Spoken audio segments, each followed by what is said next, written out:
Right, good evening, ladies and gentlemen. Welcome to the Cabinet meeting this evening. First of all, is to apologise for the extraordinary layout of these tables. Quite why we seem to have, miles from us down to the public speakers, and other speakers. No, it shouldn't be like this. Can we make a note for future use that we don't wish to have this layout, and we'll arrange a better layout. It's not necessary. Second thing is apologies for absence, of which there are none. I should then just remind people, because it's missing from the agenda, the fire evacuation procedures for this evening. There are no fire alarms scheduled, and therefore if the fire alarms sound, please evacuate the building immediately. The fire exits are located at the rear and side of this room. Go down the stairs and meet in the Warmore Park. Could you please note that the meetings are being webcast live on the internet? Is it functioning? It is. Good. And could everybody, if they've got them with them, please turn off their mobile phones, or at least put them on to silent at this particular juncture? That would be very helpful. Thank you. Declarations of interest. Councillor Aegis. Thank you, Leader. I have to declare an interest on paper, it's B, which is the football club papers, and I won't be participating in that debate or item. Fine, you did give me prior warning of that, and for that reason I think I will reverse, since we make sure we have plenty of time for the town football club discussion without you having to hang around. We'll reverse the order of the papers round and deal with the town centre programme first of all. For the minutes of the Cabinet meeting, members, do we have any points on the minutes, paper A? You have there is one point on 514. There's an extraneous and superfluous "and" in the first line. That it should read the Deputy Leader and Cabinet Member for Strategy, not "and Cabinet and a Member." And somewhere in the decision notice, I became a singular Sanders, a Sander rather than a Sanders, but I'm sure you can find that at another point in time. Other than that, are we happy? Good, we're happy with that then. In which case there are no petitions. There are no urgent items to consider at this particular moment in time. So we will move to item 7, the Basingstoke Town Centre programme. Now I have two speakers on item 7. Councillor Barker, is he here? Yep, thank you. And Councillor James, who I can see. So I will introduce, ask for the paper to be introduced, and could Councillor Parker, as you're the first of the speakers, if you'd like to come forward at this stage, and I'll ask Councillor Mrs. Reid to introduce it. Thank you, Leader. I'm extremely happy to introduce this paper. It's a review of the implementation so far of the Town Centre programme. So it lists the achievements. I personally feel that we've made already a difference in the top of town. I think that can be seen and demonstrated. Some of the achievements so far have been the setting up of the Town Centre Forum and Steering Group and Town Centre Summit with interested parties and traders, etc. who came along. There was an initial summit in 2013 and then a very well attended second summit a month ago. Introduction of a free 30-minute parking to the top of town. The new Spiral shop start, which opened in June. We've obviously making environmental improvements as well, so the repaving work which has been undertaken, gum cleaning, and there's more of that to come.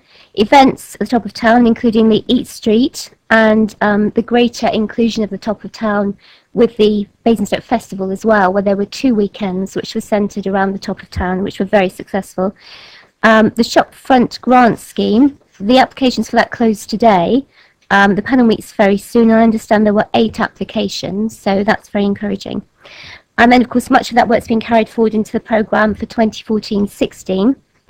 Some of the highlights of that are improving the market by engaging a professional market operator. Applications for that are still coming in. I think the bids closed today, I don't know how many bids we actually had, but I know we had 6 firm expressions of interest. New street furniture and signage, which is due to come in by the spring next year. We are looking as part of the master plan at scoping to look at enabling two-way traffic along New Road if possible. Generally improve the parking experience to encourage more people into town. It also, as part of the master plan, encourage more residential development. We're reviewing the CCTV coverage at the top of town. Again, following on from the festival, etc., we're looking at developing a regular and exciting events programme to encourage more footfall. Developing a website for the town centre, a digital strategy, and all of this work will be going on with continuing support and engagement with partners, local residents, local members, stakeholders, traders, etc., to make sure that everyone is fully participating in that. Just a couple of quick points, if I may, Leader. I think, as I say, that we can see a difference already to the top of town. This, I think, is even more vital now with the coming of John Lewis Waitrose, which we all welcome. There is, of course, the danger then that the town centre becomes rather more northern focused. And what we want to do is make sure that we carry on this important work to increase the footfall at the top of town and ensure, therefore, through that footfall, that we have better shops, the existing shops thrive, and we have new ones encouraged to open. And as part of that, an improved market, exciting and regular events, greater accessibility through parking and easier road access, improvements to the environment. These will all hopefully bring together the feel-good factor to the top of town, renew its character, and make it the much-loved, thriving part of town that it deserves to be. Thank you, Leader. Thank you very much, Councillor Reid. Well, Councillor Parker, you have 4 minutes. Thank you, Chair. Firstly, I would like to say that there's been a lot of initiatives. There's several forums, and I've attended the majority. And yes, there's work in progress. I think the one sort of downside being is that we are still waiting to see the actual visual impact of new planters, and maybe we've been waiting perhaps just too long for the new signage system.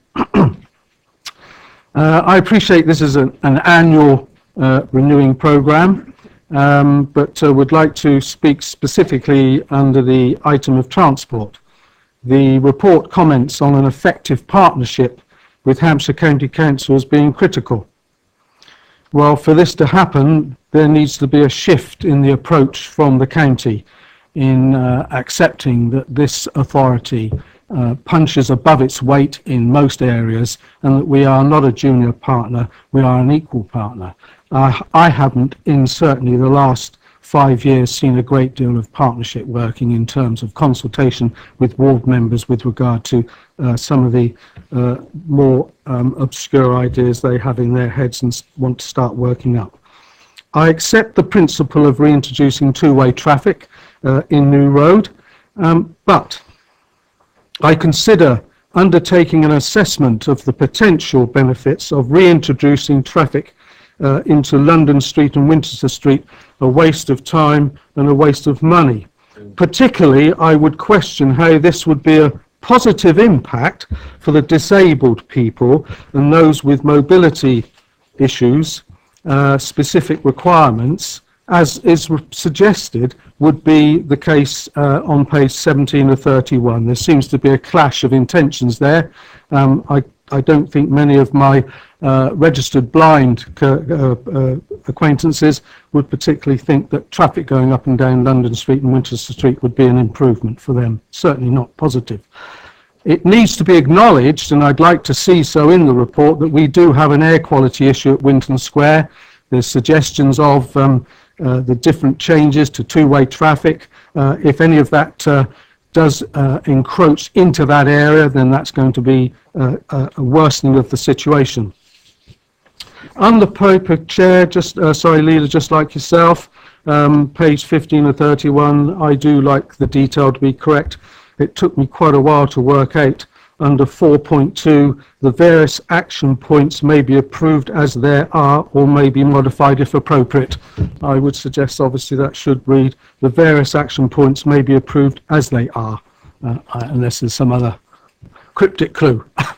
I'm indebted to you, There you sir, go. for that. I'd further like to say that I am slightly alarmed to see that the focus and making a priority of the new road is now being introduced. For me, that brings about some concerns, and those concerns are the suggestion that we will be promoting a tiered story car park. So I'd like to lay down here again, I will continue to oppose such a development, and I know residents are totally against it. There have been initiatives to approve access by car. We've got the 30-minute car parking. I would like to see in the report some comment about a pledge to persuade, or should I say in the real PR wording, or to work with our bus operator to maintain and increase bus travel to the top of the town. I welcome the CCTV coverage review and hope there will be scope to extend coverage to Feathers Yard. Thank you very much, Councillor. And now, Councillor James.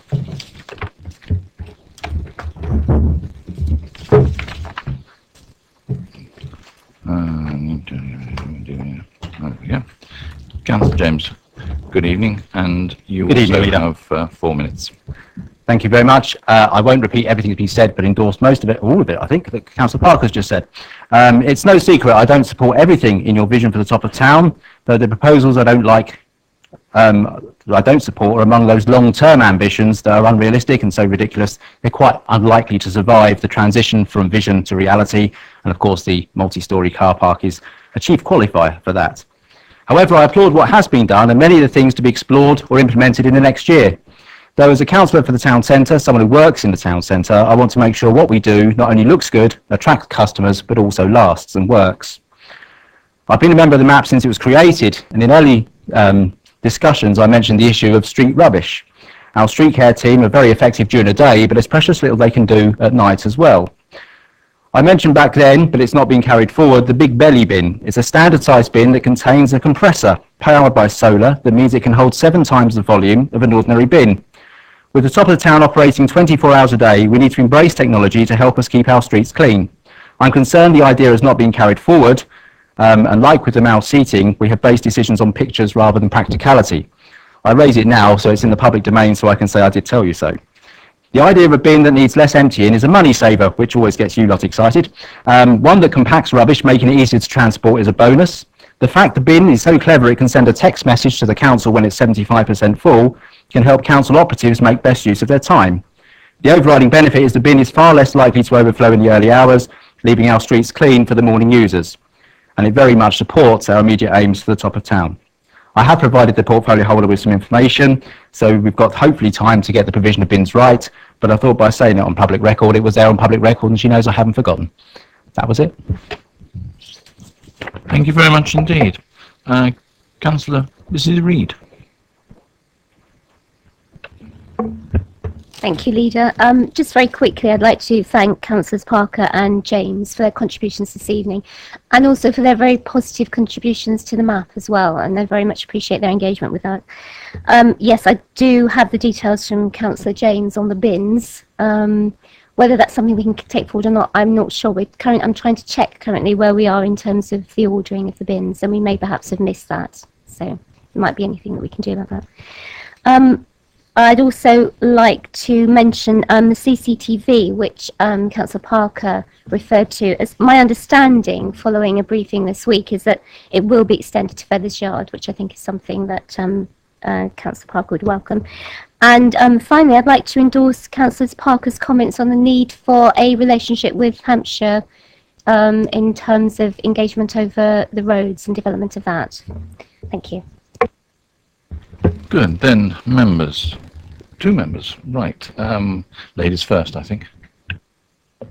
Thank you, Leader. I just really wanted to say how I find this all very positive, and I think it's important that the area the vibrancy of the area has increased, and it's really good to see that progress is finally being made, and I hope that the vision does turn into a reality, and I'm positive that it will.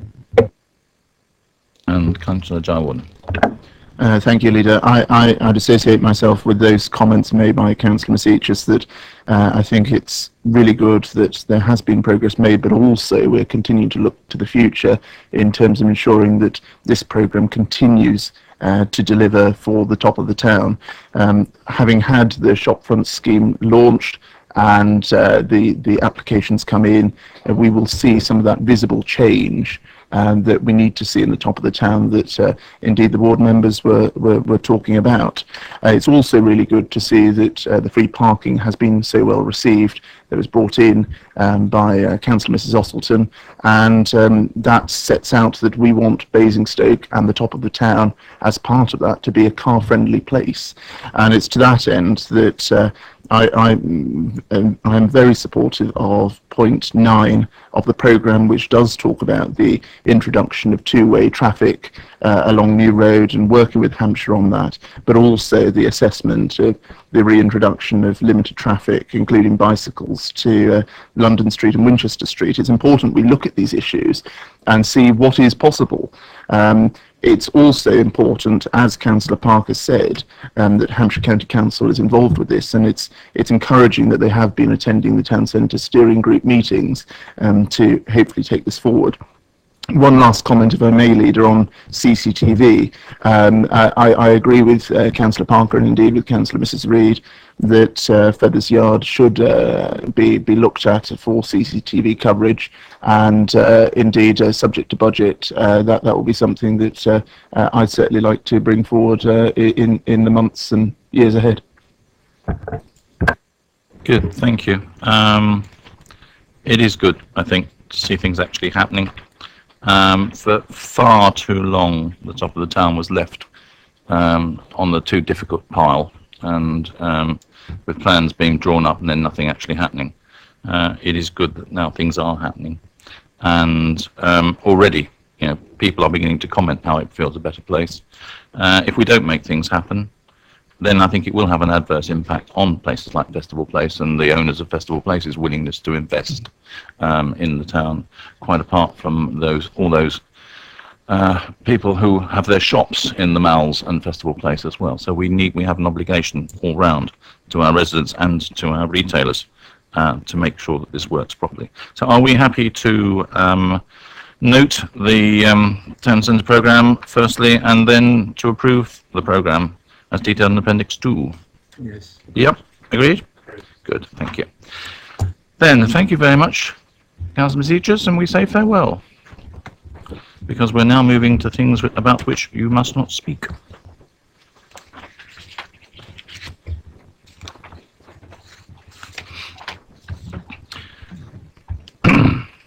Right, the purpose of this item is to consider a report provided to us from the Scrutiny Committee under the call-in procedures on the decision which was made on the I've forgotten the date now when it was made actually, of last month, 24th of June, that's right. So the hearings of which have been, I think, fairly well viewed on the website, there's all sorts of other places, no doubt. What I propose to do is, first of all, to ask, we have a double act, I see, of the Chair and Vice Chair to introduce their report, and then to ask those who have signified that they wish to speak upon that report, and then we will move to discussion and debate at that stage. So I don't know how you wish to do this, councillors. Are you going to do it as a double act or? We decided. Well, of course you've decided, but I'm asking you how you wish to do it. Fine. Thank you very much. Chairman, as I chaired the opening of the meeting and then adjourned it and wasn't fit enough to come back, I thought I'd leave Councillor Keating to deliver the conclusions which were reached under his chairmanship, but there's quite a lot to be said in introduction. This is the first. Well, if you could, I will leave it to you to do it as long as you don't give us a full rerun of both nights. I did watch the second one on webcast, and I managed to stay awake. This is the first call-in under, well, for a new committee under a new set of procedures, and some things were highlighted fairly early on that need to be looked at on the procedure. But I'll tell you what we actually did.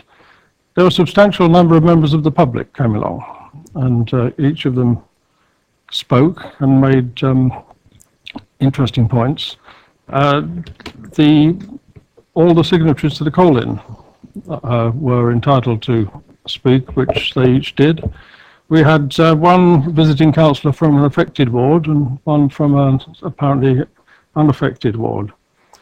I need to say that from the public there was quite a lot of anger expressed, and that I think then was reflected in their councillors' approach to the meeting, which was a shame.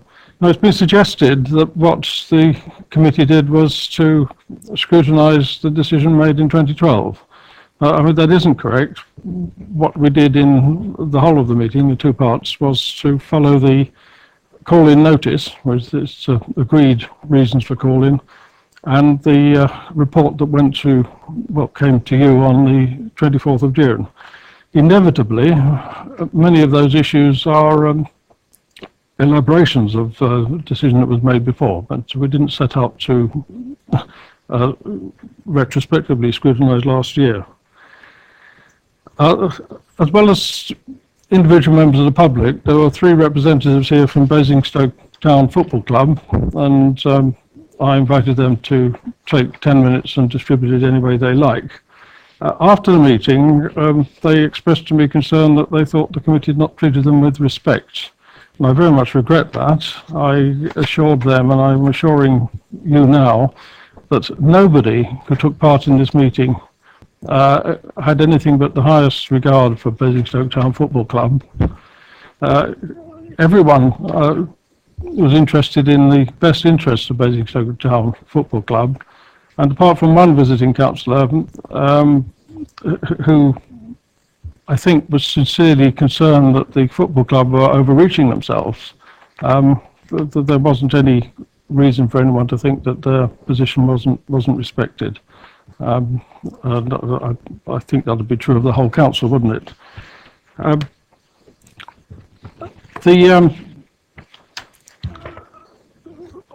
A lot of concerns were then raised by the members of the committee, some of them perhaps repetitively, but many of those were due to the fact that we didn't have certain types of information, and that was spelt out in some detail by some members, and we realised that we weren't going to resolve matters that evening, which led to us consulting the Constitution and an officer as to what we should do, and what we decided to do was to adjourn and ask for some of the information.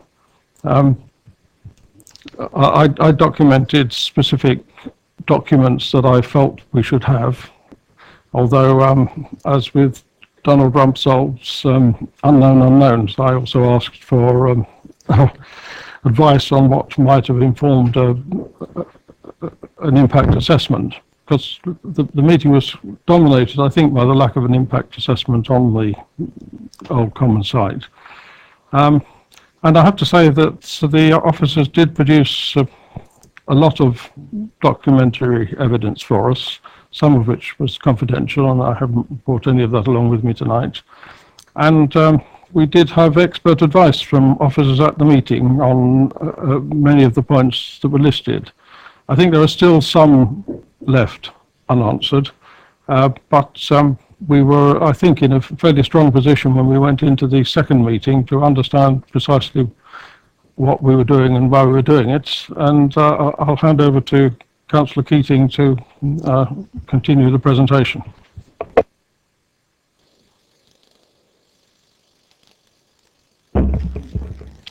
Thank you, Councillor Watts. Cabinet, I don't intend to rerun the whole of the meeting. I don't even intend to refer to all of the points. I wish to highlight those significant points which were dealt with at the second of the two meetings, the adjourned meeting in effect. Just as an aside, it was interesting to hear your support for the top of the town and the town centre and the shops in the town centre, whilst considering now developing retail units outside of the town centre, putting the town centre at risk. But I'm sure you'll be able to square that circle. The second point I wanted to make is that it was clear at the adjourned meeting that there would be a joint or two planning consents requested of the Borough Council for both the football field or the proposed football field down by the Hilton and for the Camrose site where the football field is currently sited. That would be done simultaneously, and therefore the consultation which is currently suggested should be for both sites and not one site. That was part of the decision of the adjourned meeting. The second thing I wanted to highlight was it was requested and agreed that there would be an external review exclusive of all current legal people involved, an external review of the legal agreements in relation to the proposed development, and it should be carried out, and I'm hoping that the Cabinet member will have a response this evening to that. A significant factor which was raised at the meeting and which formed part of the conclusions was the significance of the risk factor associated with this whole proposal. The risks are red, they're flagged red repeatedly, and yet you as a cabinet seem to be suggesting you'll ignore those high risk flags saying danger, danger, danger. You're just going to ignore it all allegedly and go forward anyway. The final point I wanted to make, because I'm not going to go through the whole of the document, and I'll read the first part of the sentence. The approach to the decision was not robust, and that all relevant policies need to be reviewed to ensure that the Cabinet is acting lawfully. But apart from that, you're doing fine. Thank you. Thank you very much, gentlemen. Do any members have any points of clarification of any items in particular? Because I think they are fairly well laid out within the report, and if not, can we thank you for your time, but also particularly the time of your committee, that it's given over two considerably long nights, I think, in going through this. Yes, please. Thank you.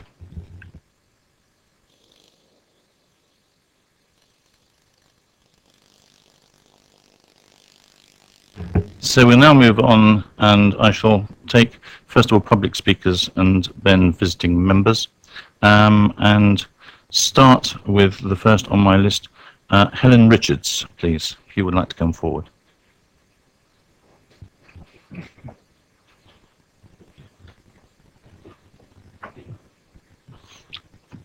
That's all right. You're going to get a course of instruction now from.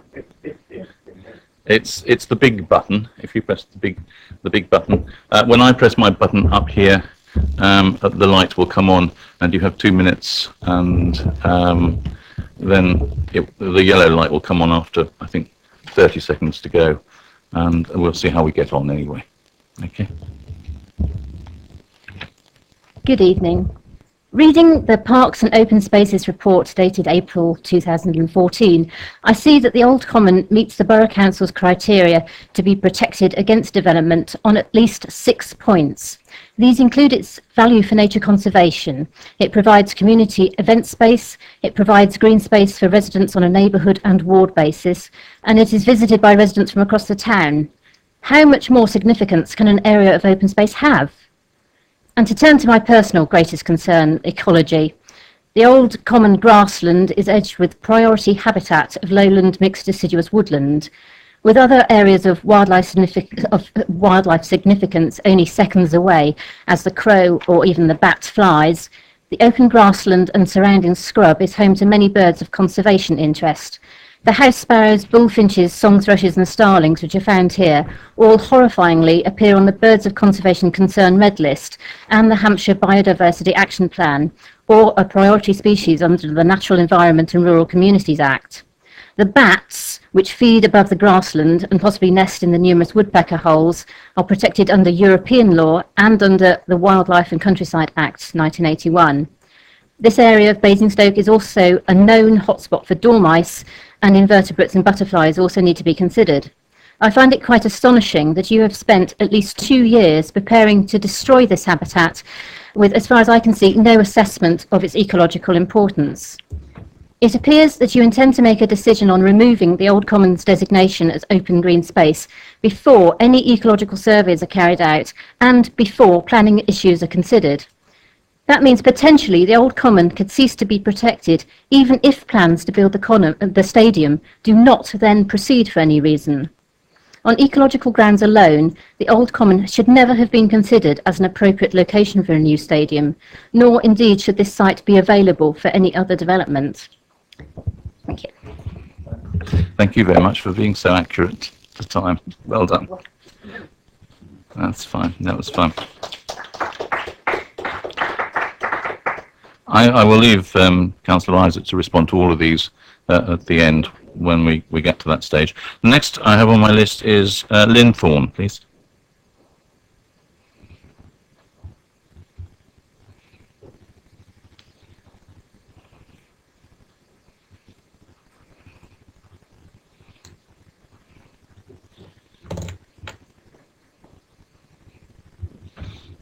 Good evening. It's the big button in front of you, and I'll press that one and we can start.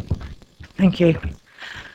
This isn't about politics. It's about the council as the authority looking after the community that it serves. What I'd like to ask the committee is, are they happy in ratifying a decision made in March 2012 and prior to that?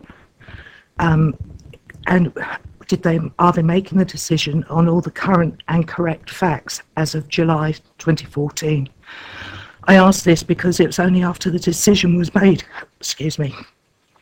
on the 24th of June that it came to light that the size of the site at Old Common Road was incorrect. My questions are, have you seen an environmental assessment on the loss of open space? Have you reviewed all council-owned land options, and have they been thoroughly investigated? Have all group leaders reviewed the terms of the options agreements of both parcels of land, including any side agreements between the SPV parties? Where will the responsibility lie for the stadium if the football club fail? The council will own the land, but who will own the stadium? Has the football club business case been reviewed to ensure it's commercially sound? Is the Camrose ground right for change to commercial use? Is the loss of the common in contravention of the council's own green infrastructure policy and the council living landscapes natural environment strategy? The decision you make tonight will directly affect not only the football club, but all the residents of Southam, Eastrock, Riverdene, Rosebanks and Black Dam, and also all the residents of Basingstoke and future generations. Unless you have confidence in the answers to these questions, I'm begging you as one of many concerned members of the community that the decision is overturned and reviewed and, if necessary, restarted to make the correct decision for the people of Basingstoke, not only now but in the future. Thank you. Thank you very much. Hannah Williams, please.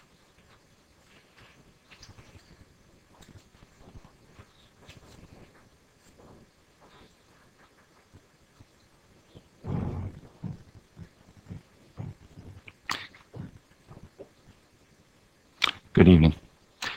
If you'd like to press the big button on the unit in front of you, your light should come on. That's it. Yes. That's fine. Yes, you have 2 minutes.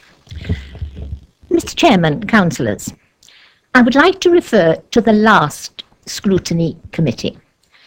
I was so interested in the word scrutiny that I even looked it up in the dictionary. And of course it does come from the Latin. And it comes from the Latin scrutinium, meaning to take a close, careful, and thorough examination of the situation. Interestingly enough, the word scruple comes from the same derivative. And that means a moral responsibility. Absolutely the right words, as far as I'm concerned. And I was sorry that there were only about 4 or 5 at the back listening to the councillors, because I was incredibly impressed with that committee. It's one of the best council committees meetings that I have ever been to, because across the board, Conservative, Liberal Democrat, Independent, Labour, I don't really care what you are, every single councillor probed and asked questions after question after question, and that is my idea of a very, very good scrutiny committee. I didn't want to fall asleep at all, actually, because I was impressed with the way the councillors were asking. I would love to be able to say that I was equally as impressed with some of the officers. But there was one officer that bothered me enormously, and this is where the word anxiety comes into it. The councillors were really looking to help the football club. They were really trying very hard to make sure that they were doing the right thing. They were trying very hard to make sure that they were doing the right thing for the community. They couldn't have tried harder. And I have to tell you that when one officer kept repeating, well, there's no point in looking at the other sites because this is what the football club wants. We are there to help them. You are there to help them. And I'm afraid, if you could just draw your remarks yes, to a and I conclusion. don't want to say any more than that, other than that the conclusion of the scrutiny committee was, as you know, at the back. And I endorse that, and I do hope that you will listen to what the scrutiny committee said. Thank you very much. Next, Mr. Dry, David Dry.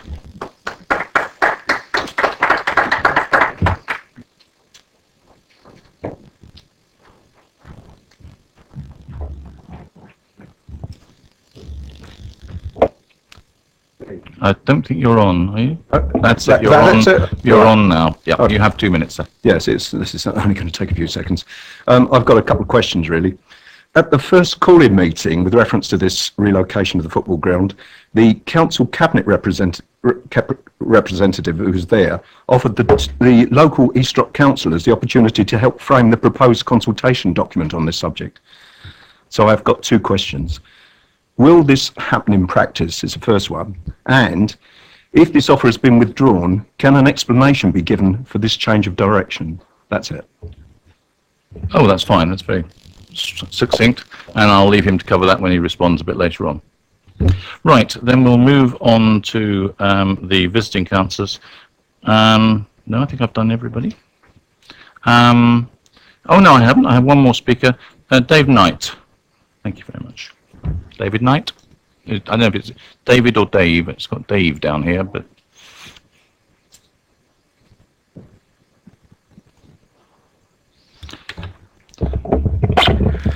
Right, good evening. Just reset myself here. Mr. Knight, good evening, and the floor is yours. It's over 2 years since the granting of options were approved by Cabinet, and in that 2 years, the financial aspects of the deal have been examined in some detail by the officers and their appointed consultants, and they are happy they were getting best value for money. That process took close to 9 months, and the initial offer we presented to the council was not materially altered. They did build in overage provisions into the contracts to cover any market improvement during the development cycle which the council will share in. Then over the last 15 months negotiated extensively the legal documentation which is undertaken in-house by officers but with reference to an external third-party firm of solicitors who essentially audited the legal documentation.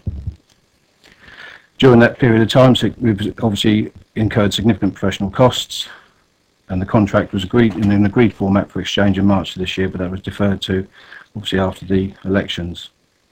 One point of clarification from the Scrutiny Committee report in which it states that the club disregarded officers' recommendations regarding other sites. Facts here that originally the club were offered a potential site at the leisure park, but then steered away from there by the officers and members as it was regarded as not suitable for the council's long-term objectives. At no point during the protracted meetings in the last 2 years was a suggestion made to us to ever revisit that option. So given all that has gone on in the last 2 years, let alone the previous years to that of discussion on various sites, the club is now surprised and disappointed that it appears that the wish for this is to be dragged out even longer. Have we really wasted all our time and money on this? We're now over 2 months on from the election and no closer to exchange.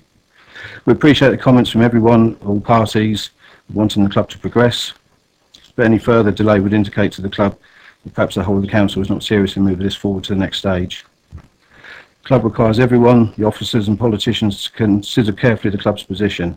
We would urge Cabinet to approve the exchange of the legal documentation, and we believe we've done everything that's been required by the council during that time. And that's it.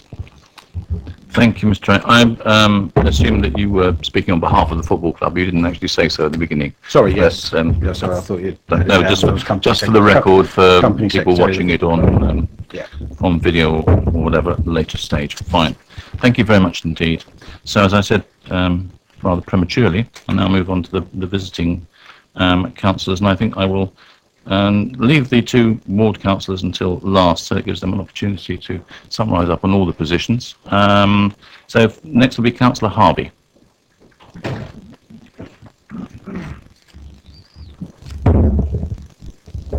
Good evening. Would you like to turn yours off so that people can see I'm speaking?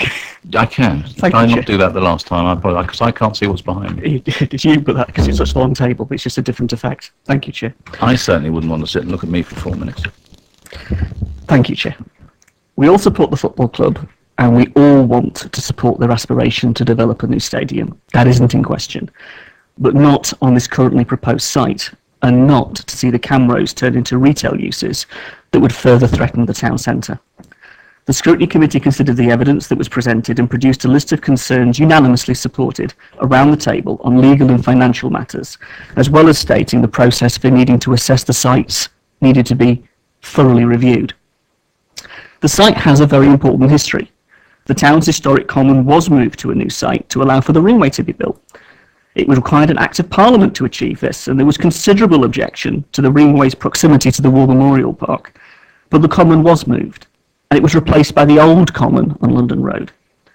There were no legal steps to acquire the common that could begin before the site had been substituted, had been purchased, had been sown with grass, and had been brought to a fit state so the Secretary of State could sign it off. Only then could this authority legally sign off the changes to the common. In other words, there was no riding roughshod over public opinion, which was minded firstly about losing its historic common to a new site outside the town, and secondly by jeopardising the War Memorial Park by taking 5 acres away for the ringway. Now, no doubt to appease this land grab, the Borough Council itself did a little bargaining at the time to ensure that the 5 acres or so of the War Memorial Park that would be taken away for the ringway would be replaced by a larger area, some 20 acres, retained for the common and entertained as open space. And all of this was settled by public inquiry. And what was said at the scrutiny meeting by Debbie Reevell of the Basingstoke Heritage Society was that of this 20 acres, only 6.5 acres remain as open space. Now, in my view, and that's shared by others, the proper and moral position should be this council defending that open space for us as townspeople, as land, as open space, natural open space in our town and in our borough. And that it should not be at all used for this purpose. And in fact, we should take it back inside the War Memorial Park. You know, it was purchased for that purpose by public subscription over 100 years ago. Let's take it back to being what it should be and protect it for what it should be. The council should be reminded that as landowners of the Old Common and the open spaces, we are entrusted to maintain that area and the War Memorial Park and its open spaces for those purposes for which it was originally purchased. And in this case, the land should be handed back to the War Memorial Park, protected, as the speaker so eloquently spoke, for the ecological reasons, let alone just the open space reasons that the members and residents of Riverdene enjoy. When it comes to the existing CAMROs and retail use, Tesco's are busy producing a new application for the Smiths Industries site, and this council should not be hypocritical. When our own retail study tells us that the town centre and other retail centres are under threat if we allow more out-of-town centre retail parks, we need to pay attention to that. That threat was cited by an appeal inspector less than just 12 months ago. Now we have Waitrose and John Lewis, which is great, but whatever capacity was there has been consumed. Any retail park on the CAMROs or on the Smiths Industries site will hurt our town centre, and it would be a foolish cabinet and a foolish council that chose to support such a decision. So what I'm asking really is, and this is on the back of everything that's taken us to this point, let's just take a breath. Let's think about this together and find the right solution for the community and the football club. It is not beyond us to achieve this if it is thought through carefully in response to the very considered, very detailed and very reasonable conclusions of the scrutiny meeting, which went into the detail, looked at the legal documents and the legal issues and the financial matters, and raised some pretty serious concerns. So as Cabinet, I would encourage you, please take them seriously and respond in a manner which we all want you to, is to put this decision on hold, and let's think again. Thank you very much, Councillor Harvey. Councillor Ms James.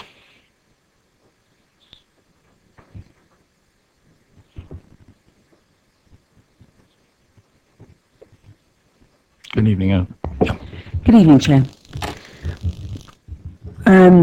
I'd like to say that I found this process very disturbing, really. What I found is that information came out at the first meeting that we had no idea about, the first meeting of scrutiny, and then at the second meeting even further information came out, and it's worried me greatly as a council member, but also as a group leader, that I had none of this information.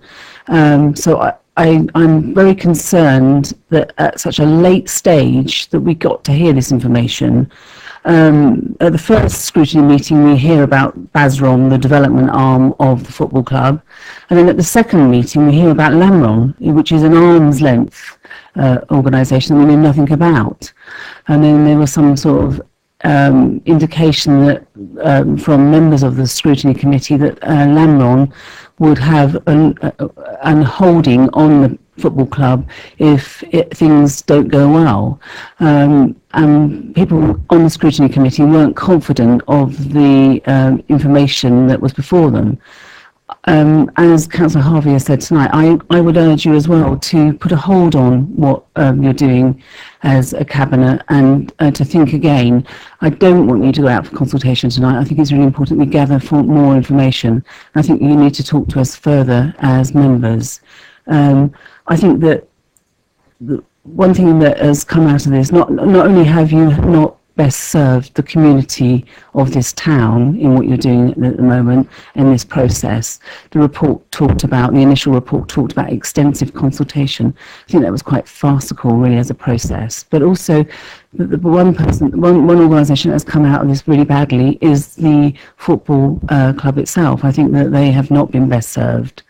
I think that you have done them a disservice, really, and I think that this site, if this goes forward, will leave them incredibly vulnerable, and I think that they are being used by lots of different people along the way, and I don't think that the actual football club itself will be secure in the future, and that worries me. I'm not a supporter of football. In fact, I can't stand football, but I wouldn't want any harm to come to them. And I think it's really important that we do have a successful football club in the future. And as we heard from one of the senior members of the football club tonight, that they were told that in the sieving down of sites, and there was only 2 sites left at the end, that the 2 sites was the leisure club or the common. They were told that they weren't able to apply for the common, or they weren't able to be considered for that site.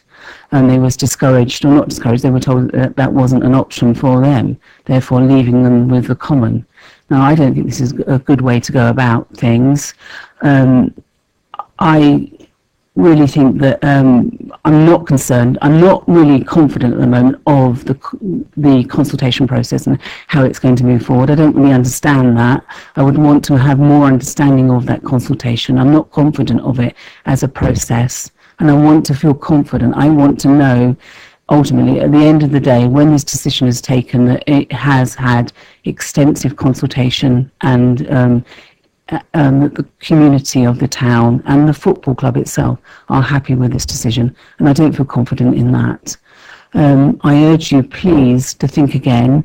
We've heard from a resident tonight about the natural open space of this piece of land. I don't think you can dismiss that as a piece of open space. We do have some open space within the town, but we have very little that is natural open space. And I think that that is an important area. In my own ward, we have some around It's time. You'd like to Okay. draw your remarks to conclusion. So I urge you, please think again, protect our open space.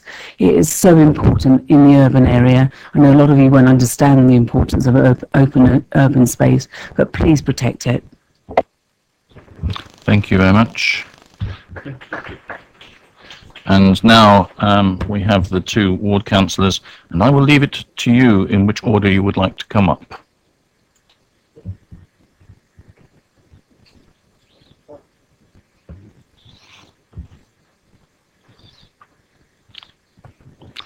So I just hope Councillor James doesn't blame me for leaving him to last. I'm sorry about that. As senior partner in the relationship, I entirely both in years understand where and, you're coming from. experience. Indeed. Indeed.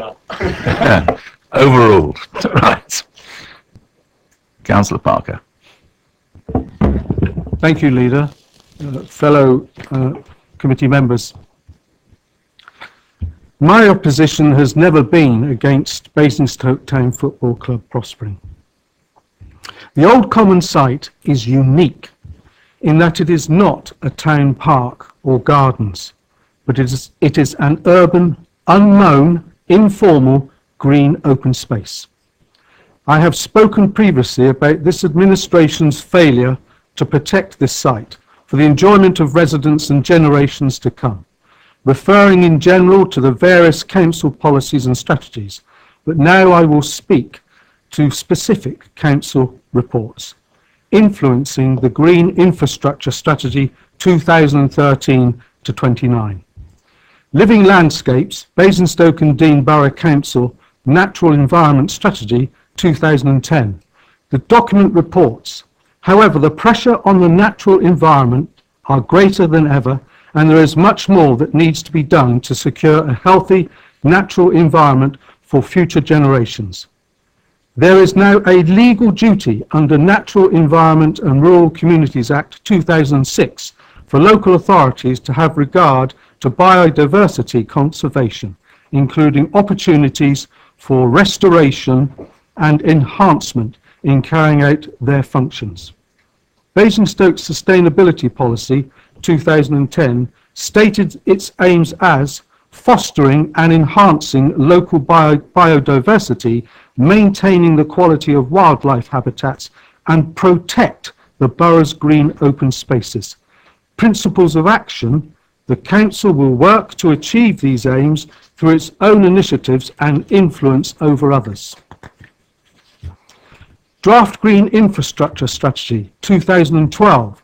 The vision underpinning this is to maintain, enhance and extend green infrastructure in the borough, to provide residents with access to a network of high-quality parks and open spaces, green links and corridors, and protect the health and attractiveness of our natural environment, enhancing those areas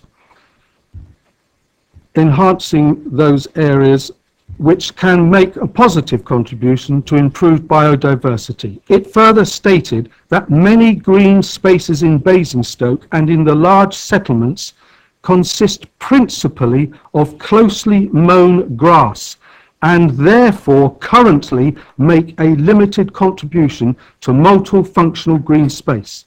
In the recent council reports promoting this site for the relocation of Basingstoke Town Football Club, and also in answers to our objections, much is made of the opportunity offered through the planning process.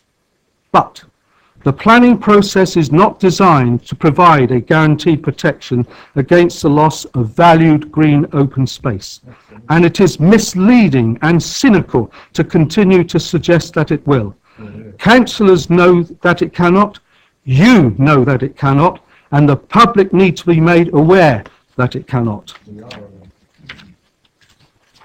I have no doubt that in your capacity as ward councillors, you would rightly work hard to protect green open space for the enjoyment of your residents, yet collectively you appear to be prepared to sacrifice town green open space when an alternative, more appropriate site at the leisure park is available and in the council's control, and which scored higher by more than double under the suitability analysis carried out by officers and reported in the document dated the 27th of October 2009, yes, but withheld for no valid reason and only released to councillors and public access on the day of the scrutiny call-in meeting on the 22nd of July 2014. Cabinet members, you alone have the power to save our valuable urban green open space, and I urge you to do so tonight by not ratifying this decision. Thank you, Chair. Councillor Parker.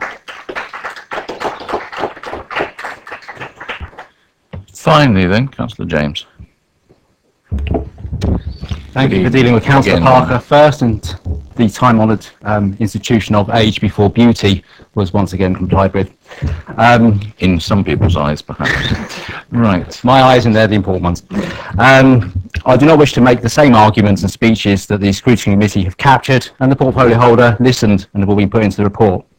I want to instead mention that offline conversation with the football club.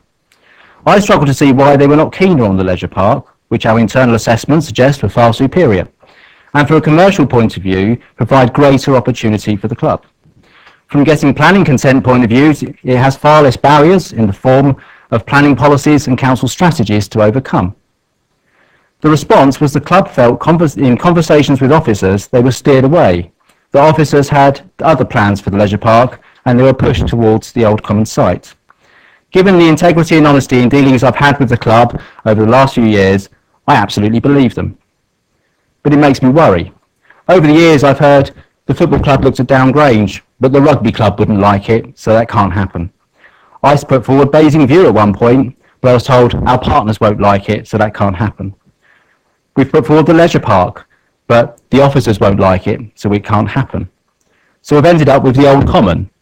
Residents don't like it. That's not a problem. It's very strange. We exist for the benefit of residents. If no one lived here, there'd be no council. They elect us as the guardians of the things they cherish and the provider of things they need. Our officers and our partners are the tools we use to deliver this. I have concluded the Cabinet have become increasingly emasculated. Have you come to this decision, or have you been told by officers to come to this decision? Tonight you have an opportunity to reassert yourselves, to start making decisions based on what you think, based on what you've heard, and what the representatives of those elected to represent them are saying. We always maintain the utmost respect for our officers and the valuable advice and assistance they provide, but it cuts both ways. This is a public body accountable to the electorate, and it's time to reassert your authority, to start listening to what residents want and not being guided by what officers want, the rugby club want, or anyone else or our partners want. It's your decision to be made on behalf of the residents. I ask you to hopefully reverse the decision, get rid of it, start again. If you can't do that, I strongly suggest, given the risk, and it's identified in our officer's report, the high risk of not getting planning consent, you may wish to, for the benefit of the club, start some shadow negotiations around the leisure park and exploring it, because I can assure you that if you do go ahead, obviously there's a public consultation to go, which I'm sure you'll listen to very carefully. At that point, you may reverse the decision, then the club's left with nothing. If not, we get to planning. and that's going to be a difficult one to get past. And again, if that fails, the club are left with nothing. So I'd ask you to perhaps look at the leisure park now in preparation for what's going to be a very long and difficult journey for the club to be relocated to the Old Common. Thank you. Thank you very much. Right, that concludes all of our speakers. Yes, Councillor Keating, would you like to approach, because nobody else can hear what you're saying? The football club representative was not seen on the webcast at all because you kept your machine on. Could I suggest you offer him the opportunity to say what he had to say again on the webcast? I'm very happy to do that if he wishes to do so. The sound will have been recorded, of course. It's only the question of seeing his face, but do you wish to have your... Yeah, okay. Fine, well, the point is well made, and it was my mistake, and if anybody sees me doing it, it would be very helpful in future when we have these, if I could have this screen on, because then I can see what is going on, and it's a reminder to me. So in addition to getting the layout of the tables right, could we actually get the layout of the equipment right? And that would be a great use. Thank you, but it was my fault, and I totally agree.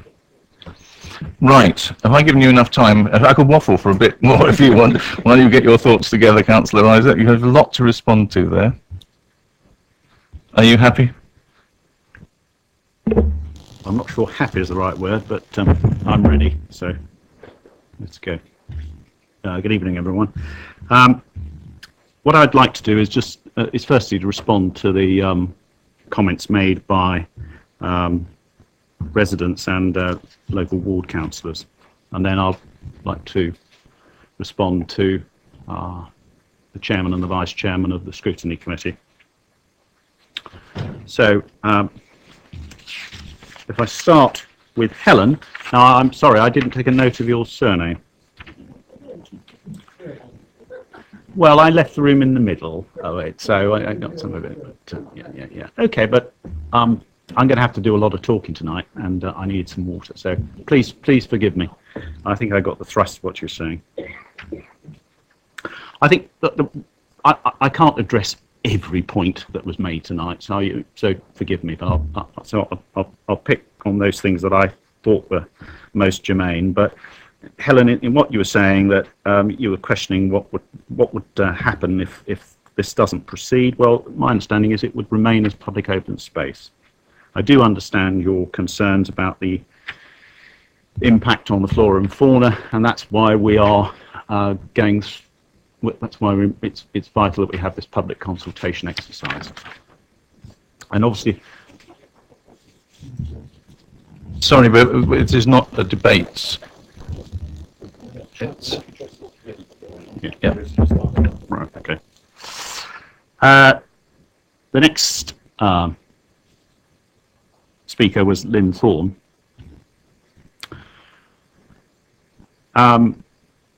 You made a point about the option agreements, and at the scrutiny hearings, I did say that I'd recommend to Cabinet colleagues that these would be reviewed by external lawyers, and I stick to that.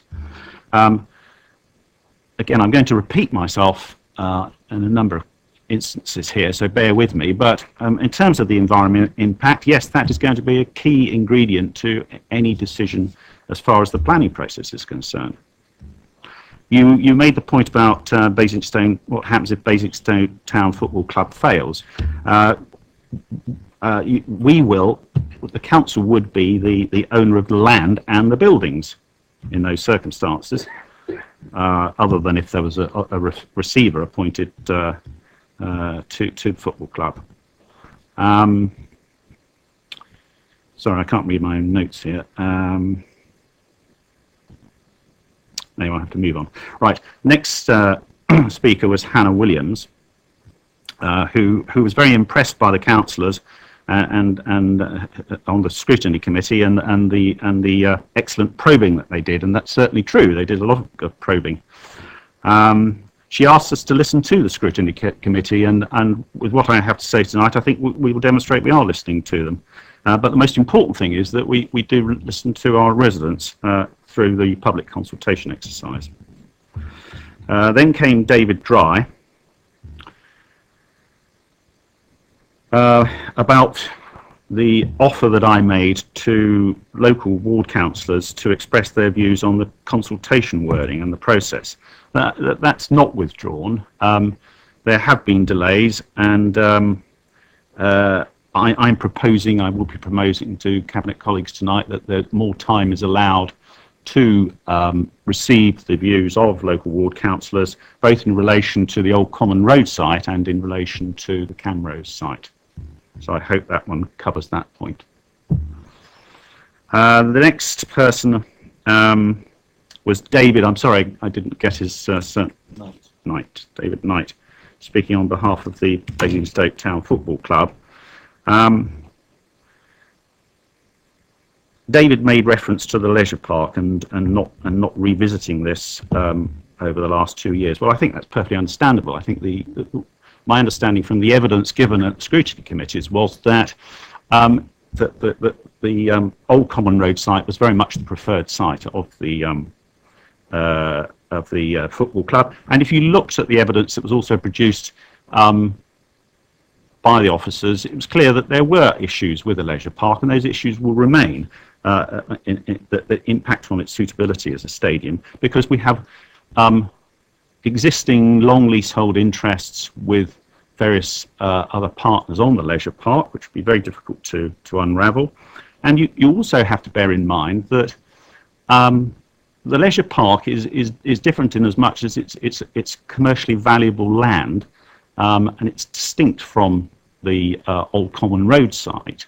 And it's, in my mind, it's highly unlikely that the finances of the football club, albeit this is all dependent on them being able to raise the necessary receipts from a disposal of the Camrose Road site. I don't think that that we would be in a position to afford to be able to sell that land to the football stadium.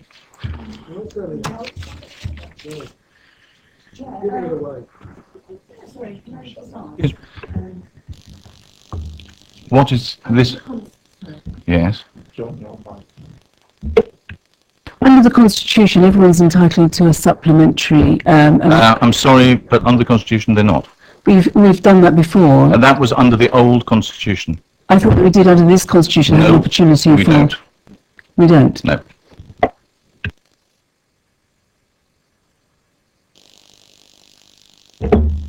The next speaker was Councillor Harvey, who made reference to riding roughshod over public opinion. It's precisely what we're not doing here. We're going to ask the residents what their views are in a very extensive and thorough consultation.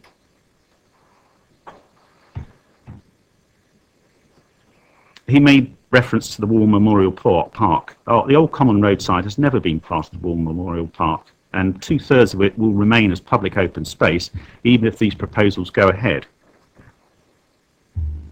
He asked us to take a breath. Yes, that's exactly what we're doing. We're drawing breath, and we're consulting the public. And bear in mind that if the public view is supportive of these proposals, then they've still got the independent public scrutiny of the planning process before these proposals on either site can go forward. What's not appropriate, I think, is to spend 2 years in negotiating with our partners at the Basingstoke Town Football Club and then ditch them, which is what people are proposing.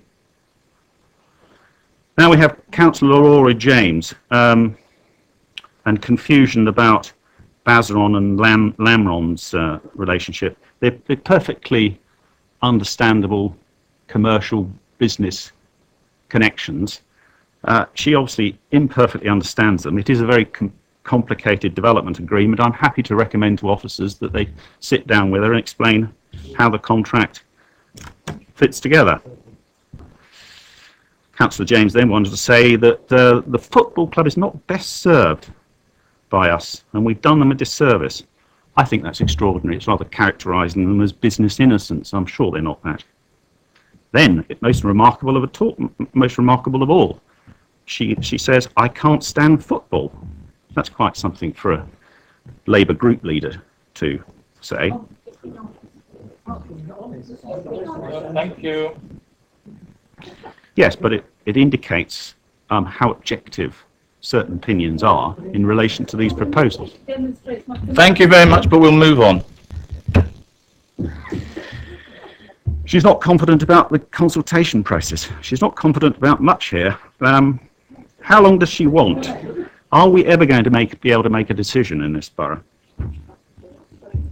Councillor Parker was the next speaker. I respect Councillor Parker. He's been a consistent opponent of these proposals from the word go. And I do understand the issues of biodiversity and the council's green policies. But remember, the decision was taken in 2012. But I think it's right that we should look at these issues during the consultation period, and that's what I'll be proposing. But bear in mind again that all this has got to be looked at completely separately and independently through the planning process. There will be, if these proposals do go ahead, there will be an impact on biodiversity. But that's the point about the planning process. We need to weigh up what also the countervailing advantages may be to the community if these proposals go forward, the community benefits that we're all aware of. Finally, there was Councillor Gavin James. He made comments about the leisure park and officers steering away the football club. That's not my experience of the officers in this borough. I'm surprised to hear somebody of his standing making those sorts of derogatory remarks about our officers.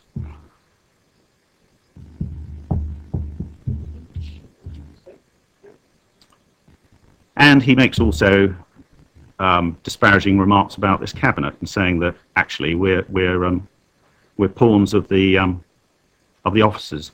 That's not true either, and I think that's been demonstrated. It is our decision and not the officers.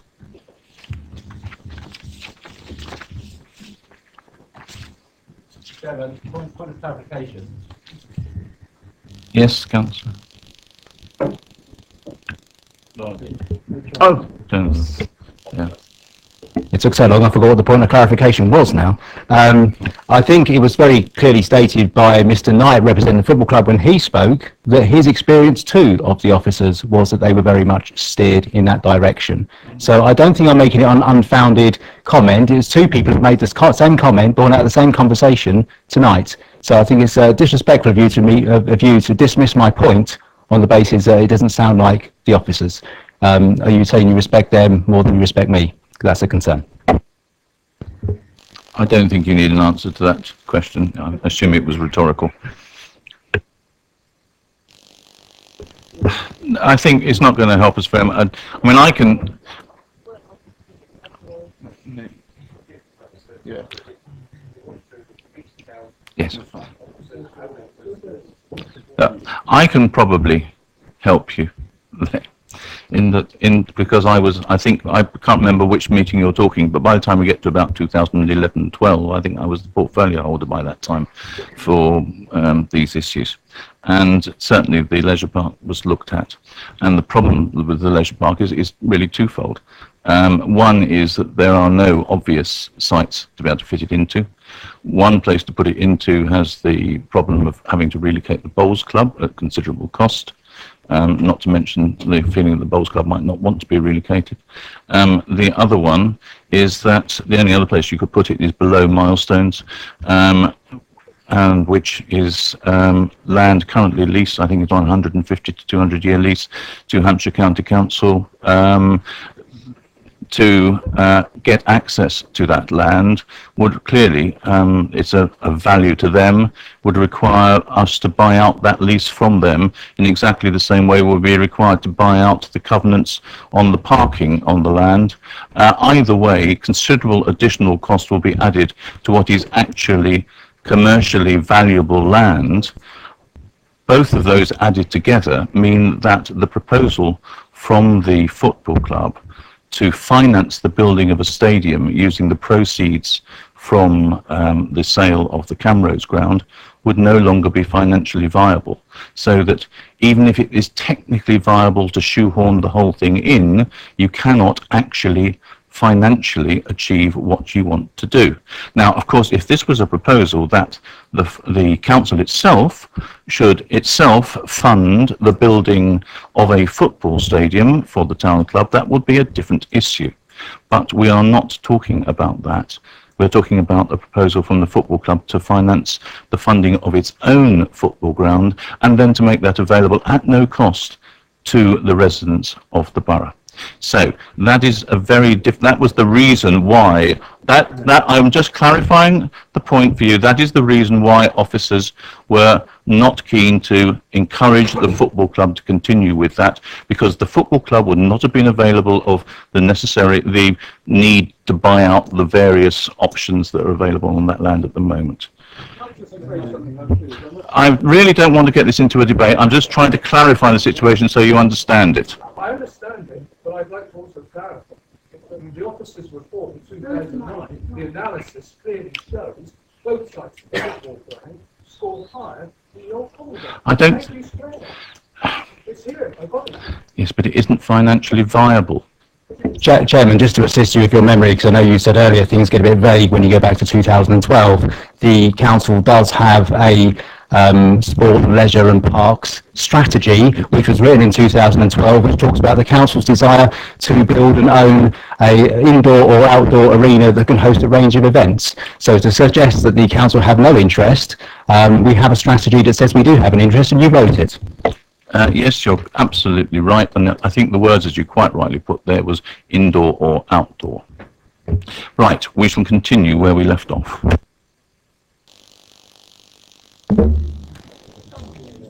Thank you, Chairman. I'm now going to respond to the recommendations, the report from the Scrutiny Committee, calling in the Cabinet decision of June 2014. I'm grateful to the two councillors and to the Scrutiny Committee members for their work and advice on this important decision, and to officers as well for their provision of evidence, information and expert advice. I remain convinced that the Cabinet decision taken last month, which is the proper subject of the call-in, to confirm the terms of the legal agreements on both parcels of the council's land and to proceed to the next stage of the planned relocation of the town's football club is correct. The original decision was not called in. The original decision of March 2012 was not called in. Look, would you be quiet, please? Thank you. This decision is not only important to the future of the town's football club as well as the borough in terms of the quality of its community sporting facilities, but also raises concerns, which I understand perfectly, about the potential loss of valuable public open space in the town. That is why at the Scrutiny Committee meeting I made it clear that I will be recommending to Cabinet tonight that we respond to those concerns by waiting until after the public consultation before deciding on completing the draft legal agreements. It is right to hear the views of local residents and those across the borough and to trust their good sense. The public consultation will be full and extensive over 6 weeks, with leafleting focused on the residents living in the local wards.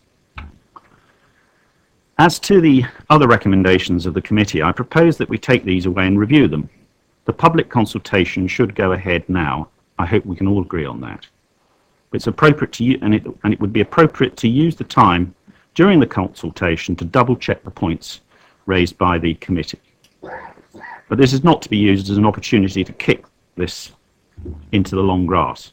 So, in particular, Willie, I think we should be examining the implications of the local code of corporate governance.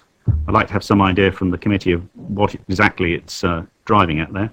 The Natural Environment and Rural Communities Act, Green Infrastructure Strategy, the Basingstoke Biodiversity and Landscape Policies, Green Space Guidance, and any other policies that would have informed an impact assessment of the development of the Old Common Road site. Again, it'd be helpful to know what the committee has in mind there. Similarly, the potential impact on the Basingstoke town centre. I'm unclear what this might be, but happy to understand concerns better. I'm also prepared to recommend further due diligence is carried out on the parties to the legal agreements, the risks associated with the decision, Basingstoke Town's football club's finances, and as I said at the scrutiny committee, that the legal agreement should be checked by external specialist lawyers, and that we consider our fiduciary responsibilities. As to the other recommendations of the scrutiny committee, I do not support the examination of the Camrose site and its future as a retail park. This is a planning issue and will be decided by a separate process. We should also recognise that for the football club to secure a new stadium at no cost to the public purse, it will need to achieve planning permission for this type of development. On the selection of the Old Common Road site, I'm satisfied that evidence was produced to the committee on how the selection was made. The call-in really refers inappropriately to the decision taken in 2012 and is not applicable. Finally, and this is most important, on the wider public consultation, I've already stated my position that this will be my recommendation to Cabinet tonight, including consulting Southam residents about the linked potential use of the part of the Camrose site owned by the council. Thank you. Thank you. Members. We have Councillor Raffel. Leader, it's clearly not an easy decision. And I think Councillor Parker spoke wisely when he said that if we were representing his constituents, we may well be saying exactly what he was saying about the green open space in his ward. Unfortunately, what the residents of his ward need to know, not about Councillor Parker, who spoke eloquently, what the residents of his ward need to know, and the supporters of the football club, is that there are other councillors, and I mean Councillor Harvey and Councillor Mrs. James, who turn every difficult decision that we as administration have to make into a game of political football. And they try to trip us up and kick our decisions off the pitch at every opportunity. And it is important that the residents understand who exactly they're joining up with. And it may perhaps not matter to them as long as they win the battle. But there are those who are turning this into a political game, which won't help Basingstoke Town Football Club in the long run. Fortunately, a neutral figure in our community has written very wisely, and I hope that Cabinet member has seen this, in the Gazette today. The Gazette, which has football running like a thread through it in the front, middle and on the back page. And the editor wrote, "A successful football club is good news for the town or city where it is based, and that's a fact." And I agree. I said it at the last meeting, it is good for Basingstoke Town Football Club to be successful, and it's good for the town, if it's in the town, for it to be successful. Towns and cities, he continued, which have successful football teams enjoy beneficial economic spin-offs, and there is a general feel-good factor, the impact of which should not be underestimated. I agree entirely. And that is what underpins this decision. He then goes on and deals with the successes and other things that have gone on in the last week for the club. But he goes on. Off the pitch, there are clear signs of progress in the long-running bid to deliver a new stadium for the club. Well, those signs of progress are if this decision is approved. There will be no signs of progress if this decision does not go ahead. Now, as I said, I can understand why Councillor Parker takes the view he has. It is almost implicit within his role as a ward member to protect the green open space within his ward. But the Labour councillors who've spoken tonight, I'm afraid, they just simply do not have a vision for the town football club, and as one of them has said, she can't stand football. Well, let me carry on with what the editor said. Relocating to another part of town was always going to be controversial. What is important is that the public are properly and widely consulted. The decision-making process is transparent, and any issues, concerns and questions are addressed so that residents and politicians can have confidence in the way a decision is reached, even if some may not agree with the final outcome. Well, what a measured stance to take. It's a controversial decision. Politicians are elected to make decisions, not wet lettuce unless we get 100% support. We are elected to make controversial decisions, and sometimes we make them and we realise that it's a balancing exercise where a proportion of the people that we have to listen to and have genuine debate with, we have to say, but on balance, I'm afraid we're sorry, we disagree with you. That's what a democracy is all about. Unfortunately, sometimes members of the Labour Party just want to lambast anyone who makes a decision as being some form of pariah and having their own agenda, when in reality we're just trying to get the job done for the benefit of the football club and for the benefit of the town. But, as it is said here, decisions have to be transparent, and as the portfolio holder has said, it has been perhaps a good thing that there has been an opening up of the process in the scrutiny committee, especially as this original decision was made a little while ago. The editor continues, you can rarely please all of the people all of the time. Well, we know that. However, a sound new stadium scheme that will secure the future of the football club, deliver community and economic benefits, lead to the redevelopment of the existing ground, and potentially create hundreds of jobs, clearly has a lot going for it. I ask that the Cabinet listen to those words when they make their decision tonight. Right, thank you. Any other else for a set? In which case, just could we have a little bit of hush, please? I was actually, excuse me, I was just actually asking for some order, that was all. Well, I am saying that gentleman has made it political. The scrutiny committee would not. No, thank you very much, madam. Thank you. Right. If I can bring this back to the matter in hand, we have to decide whether to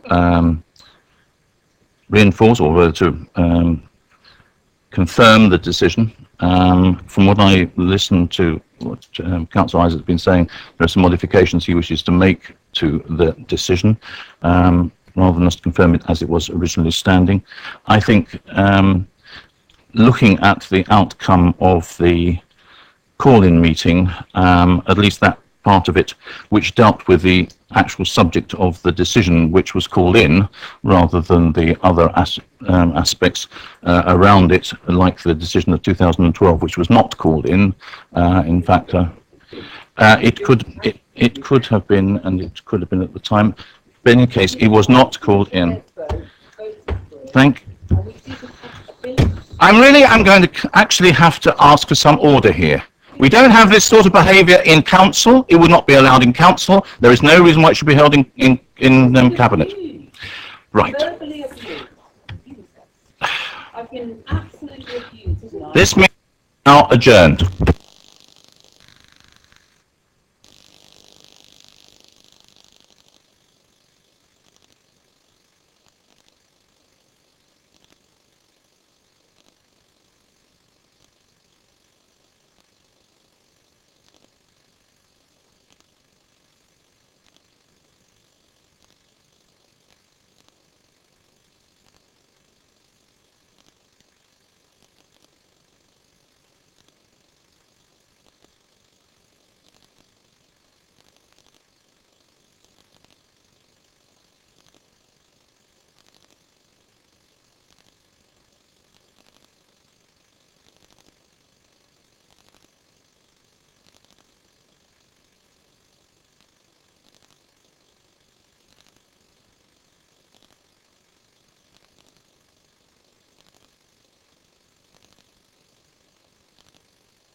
We reconvene in 2 minutes.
Okay, ladies and gentlemen, we're going to reconvene. I'm in the middle.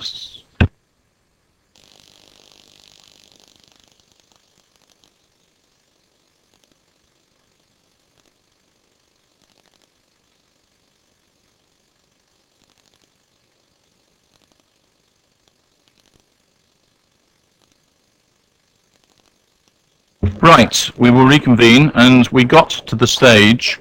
If we could have some quiet, please. We got to the stage where I was trying to sum up before Councillor Isaac makes his recommendation on what he wants to do.